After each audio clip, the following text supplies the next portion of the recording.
যে অতীতৰ কোনো হেবিট আমি বৰ্তমানত ক'বৰ কাৰণে ইউজ টু ব্যৱহাৰ কৰোঁ ছাবজেক্টৰ পিছত। আজিৰ ক্লাছত আমি আলোচনা কৰিম বাক্য এটাত কেনেকৈ আমি ইউজ টু ব্যৱহাৰ কৰোঁ। ডেট মিনছ বাক্য এটাত কেতিয়া ইউজ টু ব্যৱহাৰ কৰিব লাগে তাক আমি অতি সহজতে বুজিবলৈ চেষ্টা কৰিম। আপোনালোকে ভিডিঅ'টো শেষলৈকে চাই থাকক, নিশ্চয় বুজিব পাৰিব আৰু অতি সহজতে আপুনিও ইউজ টু ব্যৱহাৰ কৰিব পাৰিব।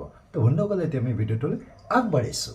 তো বন্ধুসকল, ইয়াতে লক্ষ্য কৰক, মই লিখিছোঁ ইউজ টুৰ ব্যৱহাৰ। মই অলপ এক্সপ্লেইন কৰি দিছোঁ, ইয়াতে লিখি দিছোঁ। চাওক যে ইউজ টুক আমি অতীতৰ কোনো একশ্যন, ষ্টেট বা হেবিট কোৱাৰ কাৰণে চেণ্টেন্স এটা ব্যৱহাৰ কৰোঁ। আমি কি বুজি পালোঁ যে অতীতৰ কোনো একশ্যন, একশ্যন মিনছ কোনো কাম, আকৌ ষ্টেট ডেট মিনছ কোনো এটা কথা বা হেবিট, অভ্যাস কোৱাৰ কাৰণে চেণ্টেন্স এটাত আমি কি ব্যৱহাৰ কৰোঁ, ইউজ টুক আমি ব্যৱহাৰ কৰোঁ। ডেট মিনছ অতীতৰ কোনো একশ্যন বা কোনো কাম বা কোনো এটা হেবিট আমি বাৰে বাৰে পুনৰাই আমি কোৱাৰ কাৰণে ইউজ টু ব্যৱহাৰ কৰিব লাগে। এটা বস্তু মনত ৰাখিব যে অতীতৰ কোনো কাম বা কোনো ষ্টেট বা কোনো হেবিট আমি পুনৰাই ৰিপিট কৰিবৰ কাৰণে, বাৰে বাৰে কোৱাৰ কাৰণে বা বাৰে বাৰে ক'বৰ কাৰণে আমি ইউজ টুক অতি সহজতে বাক্য এটাত কেনেকৈ ব্যৱহাৰ কৰোঁ তাক আমি এটা ষ্ট্ৰাকচাৰত বুজিবলৈ চেষ্টা কৰিম।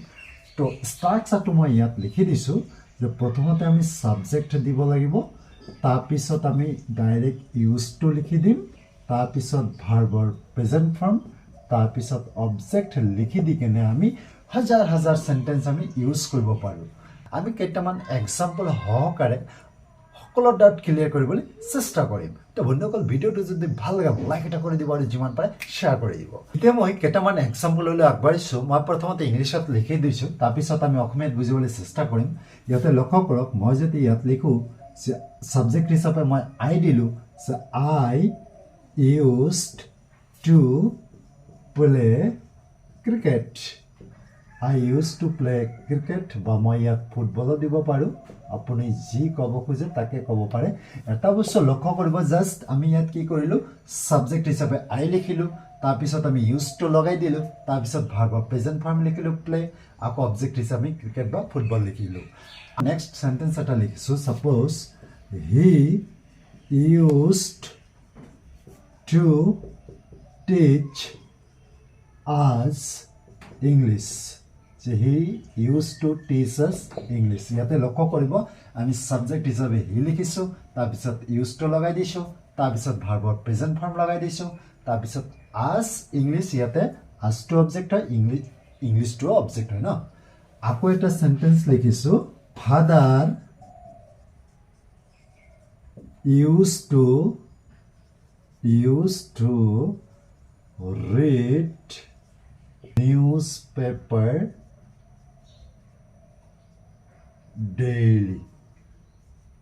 ইয়াতে লক্ষ্য কৰিব যে ফাদাৰক মই ছাবজেক্ট হিচাপে লিখিছোঁ, ইউজ টু, তাৰপিছত আমি ভাৰ্বৰ প্ৰেজেণ্ট ফৰ্ম লিখি দিছোঁ, তাৰপিছত অবজেক্ট লিখি দিছোঁ ন। আকৌ চাওক যে I used to speak English. Speak English. ইয়াতে চাওক যে আইটোক মই ছাবজেক্ট হিচাপে লিখিছোঁ, আকৌ ইউজ টু লিখিছোঁ, ভাৰ্বৰ প্ৰেজেণ্ট ফৰ্ম লিখি দিছোঁ, তাৰপিছত আমি অবজেক্ট লিখিলোঁ ন। যে বন্ধুসকল, ইয়াতে লক্ষ্য কৰিব যে প্ৰথম চেণ্টেন্সটোত লক্ষ্য কৰক যে আই ইউজ টু প্লে ক্ৰিকেট বা ফুটবল। ইয়াৰ অৰ্থটো এনেকুৱা প্ৰকাশ কৰিলে যে ক্ৰিকেট বা ফুটবল খেলাৰ অভ্যাসটো মোৰ আছিলে। ডেট মিনছ মই বহুতবাৰ খেলিছোঁ, এনেকুৱা অৰ্থ প্ৰকাশ কৰিছে যে অতীতৰ হেবিট বা একশ্যনটো আমি পুনৰাই ক'বলৈ বিচাৰিছোঁ ন। যে অতীতৰ একশ্যনটো আমি যদি বাৰে বাৰে ক'ব বিচাৰোঁ তেতিয়াহ'লে আমি ইউজ কৰিব লাগিব। যে আই ইউজ টু প্লে ক্ৰিকেট, যে মই ক্ৰিকেট খেলিছিলোঁ। ডেট মিনছ ক্ৰিকেট খেলা অভ্যাসটো মোৰ অতীতত আছিলে, এনেকুৱা অৰ্থ প্ৰকাশ কৰিছে। হি ইউজ টু টিচ আছ ইংলিছ। এইটোলৈ লক্ষ্য কৰক যে তেখেতে আমাক ইংৰাজী শিকাইছিলে। তেখেতে টিচ মানে শিকোৱা, আছ মানে আমাক, ইংলিছ মানে ইংলিছে। যে তেখেতে আমাক ইংৰাজী শিকাইছিলে। ডেট মিনছ তেখেতৰ অভ্যাসটো আছিলে আমাক ইংৰাজী শিকোৱা। অতীততে, এইটো যে অতীতৰ কথা আমি প্ৰকাশ কৰিছোঁ, যে অতীততে তেখেতে আমাক ইংৰাজী শিকাইছিলে, বৰ্তমান নিশিকায়। যে অভ্যাসটো আছিলে, ডেট মিনছ একশ্যনটো অতীততে আছিলে, যে আৰু তাকে আমি ক'বৰ কাৰণে ইউজ টু ইউজ কৰিছোঁ যে হি ইউজ টু টিচ আছ ইংলিছ, যে তেখেতে আমাক ইংৰাজী শিকাইছিলে। ডেট মিনছ অতীততে শিকাইছিলে, কিন্তু এবাৰ শিকোৱা নাই, বহুতবাৰ শিকাইছে। ডেট মিনছ অভ্যাস আছিলে।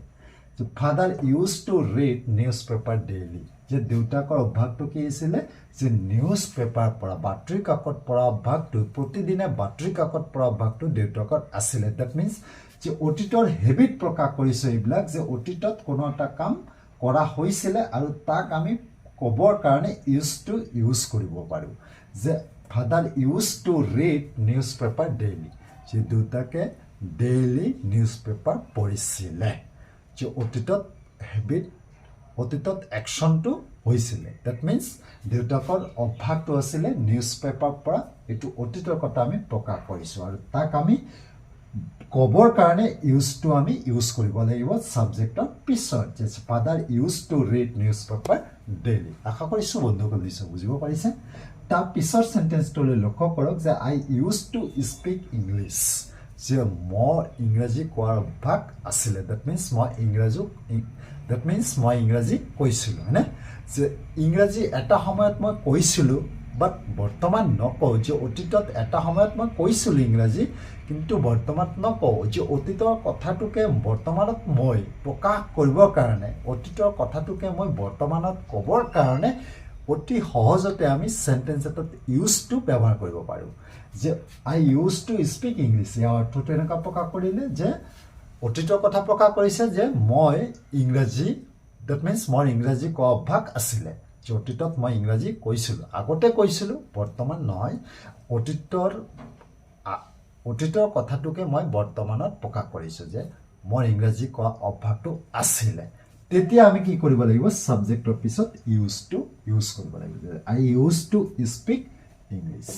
তো বন্ধুসকল জাষ্ট আপোনালোকে এইখিনি মনত ৰাখিবলৈ যত্ন কৰিব, যে ইউজটোক আমি অতীতৰ কোনো একশ্যন, ষ্টেট বা হেবিট কোৱাৰ কাৰণে চেণ্টেন্স এটাত ব্যৱহাৰ কৰোঁ। আৰু এই ষ্ট্ৰাকচাৰটো মনত ৰাখিবলৈ যত্ন কৰিব, কিয়নো এই ষ্ট্ৰাকচাৰটো নহ'লে আপুনি চেণ্টেন্সটো গঠন কৰিব নোৱাৰিব।